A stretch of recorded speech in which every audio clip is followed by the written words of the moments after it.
CSA Midsummer Podcast, All-Star Break.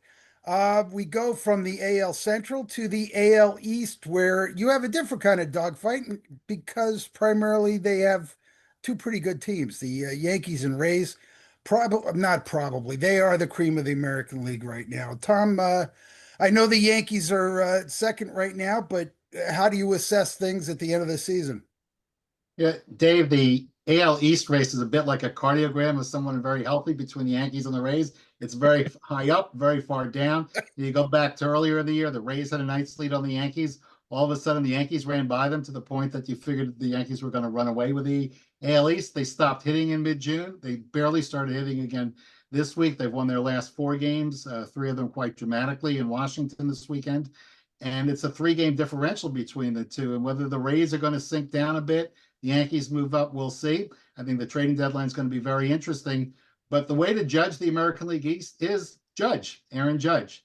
He's been out for the Yankees since the beginning of June officially.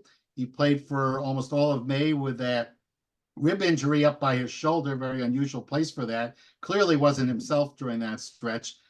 And it really depends as to whether or not he gets back and gets back at Aaron Judge-like levels as to how far the Yankees are going to go, particularly in the rest of the regular season. Simultaneous to Judge is the absence of Giancarlo Stanton. Mm-hmm. Stanton hasn't played since April. He had a new calf injury as opposed to the old calf injury on the same calf. I didn't know you could injure your calf in two different places, particularly without playing any games. But that's a big question mark for the Yankees as to whether they get him back.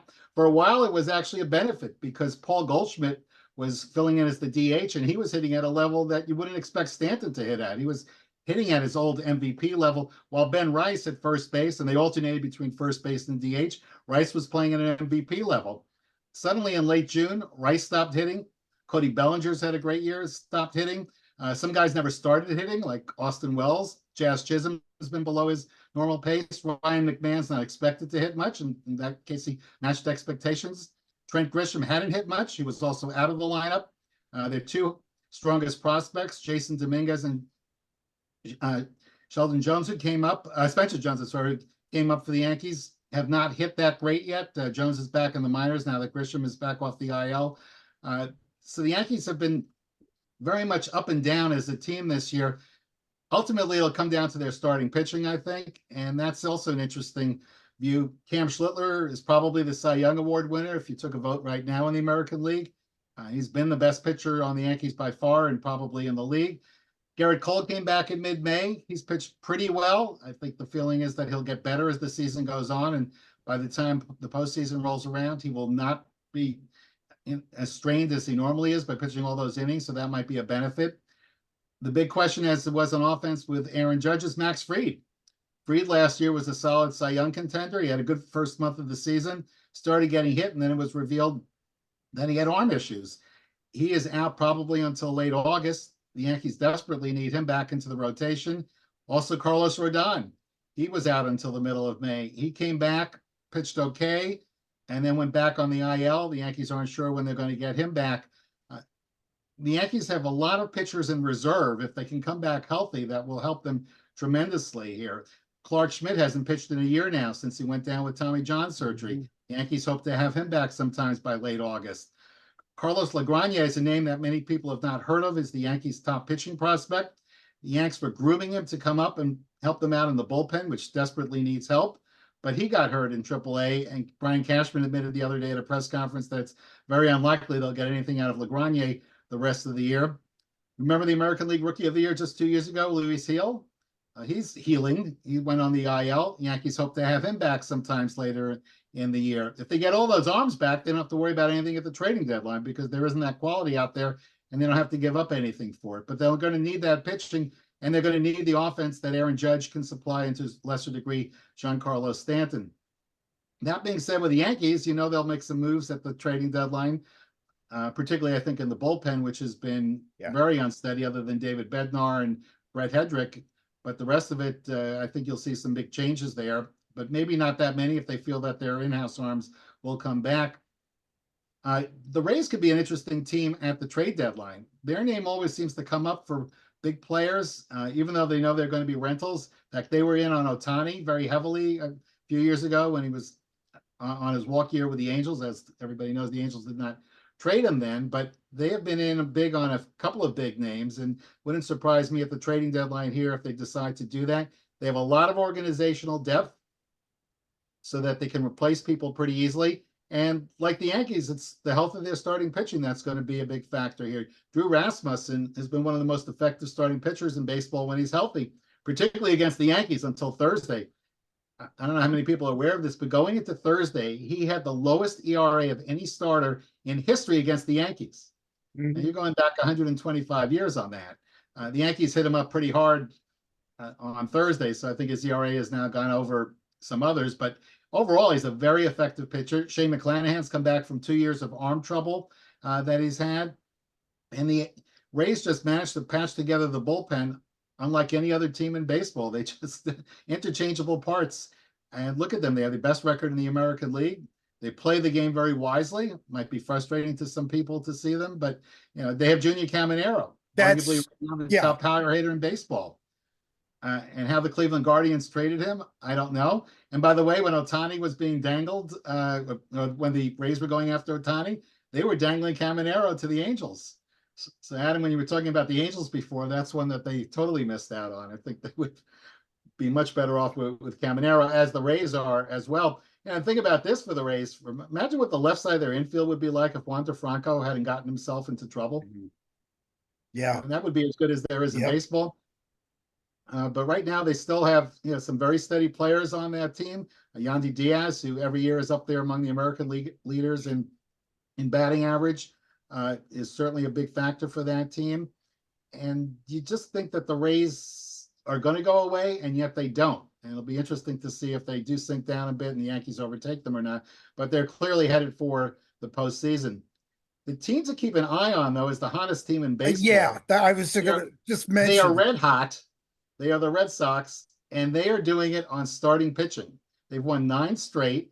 They have an excellent rotation. Sonny Gray, who for some reason was not picked to the All-Star team, even though he's 11-1 with a microscopic ERA, nearly no-hit the Yankees a couple of weeks ago. He's been sensational. Ranger Suarez, who was a big pickup from the Phillies as a free agent in the postseason, has pitched extremely well. A couple of younger kids, Peyton Tolley and Connolly Early, have pitched extremely well for them. And Jake Bennett joined them about 6 weeks ago or so, and he's been an excellent starting pitcher. They dropped Brian Bayo from the rotation, though they did bring him back up to the Major League roster today.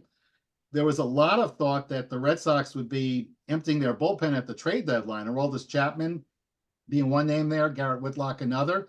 But if they stay in contention this way, and they are only a half game out of a wild card spot, they're not trading anybody that's of value to them now. In fact, they probably will add something to the team. So that's a team to keep an eye on in the AL East.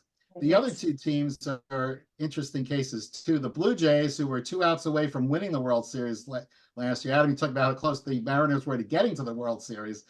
The Blue Jays were in it. They had a lead in the 9th inning, and of course, famously gave that up. This year hasn't been anything close to it. I think you have to start with Vladimir Guerrero Jr., who has had a miserable year. 6 homers, 41 RBIs, but he has back issues. And it reminds me a little bit of Don Mattingly, a great hitter. And then the back woes came, and that affected his power and production. Hopefully, it's only temporary with Guerrero. With Mattingly, it turned out to really be career-ending. And he certainly turned into a different type of hitter. But the Jays need Guerrero, who just started a long-term expensive contract to be himself. George Springer has been hurt again recently. They need him to play at a higher level than he has. Just about everybody on that team, other than Ernie Clement, has been a disappointment this year. Alejandro Kirk, an all-star catcher, has been injured. And then the pitching staff, Dylan Cease is going to start the all-star game on Tuesday for the American League, and he's had a good year coming over as a free agent. Trey Savage pitched well for a while, but I don't know if the league has caught up to him, or maybe his arm is wearing down a little bit, but he certainly hasn't been anything special for the last month or so, but he's a key pitcher for them. You mentioned Justin Verlander, David, about expecting big things out of him. His counterpart, 2-time teammate Max Scherzer, he's on the Jays. He did pitch Game 7 last year for Toronto, pitched pretty well in that. But again, he's spending more time on the IL than he is in uniform. They could use him as well. The Jays bullpen also been shaky. Jeff Hoffman, who gave up that home run to Miguel Rojas that turned around the World Series for good last year, he's still in there, and they think the Jays need to bump that up. But if they come back at full health and find that spirit again that they had last year, can't rule them out, particularly from a wild card. And of course, once you get in the playoffs, anything can happen. And then there are the Orioles, who are not so much a disappointment this season, but I think over the last few years, no team had as much young talent on the roster, I feel, than the Orioles. They had Jackson Holiday, Connor Henderson, and a whole lot of other young players that appeared to be future stars. And other than Henderson, none of them has really done much yet. I know Holiday's been hurt for a while, but even when he did play healthy, he hasn't been anywhere at that level. They did import Pete Alonso, much to the chagrin of Mets fans. He's had a good year, but there's only so much he can do with that roster. And the pitching staff continues to be very shaky for the Orioles, too. It's possible that they make a big run in the second half, but I'd say they're the least likely of the five American League teams. Yeah, I At least watch a lot of Orioles. I can't see them making a run unless all their the young kids that you mentioned become fully healthy. Rutschman starts hitting again. But yeah, the starting pitching is mediocre at best. The bullpen is just unreliable. I think they're destined for last.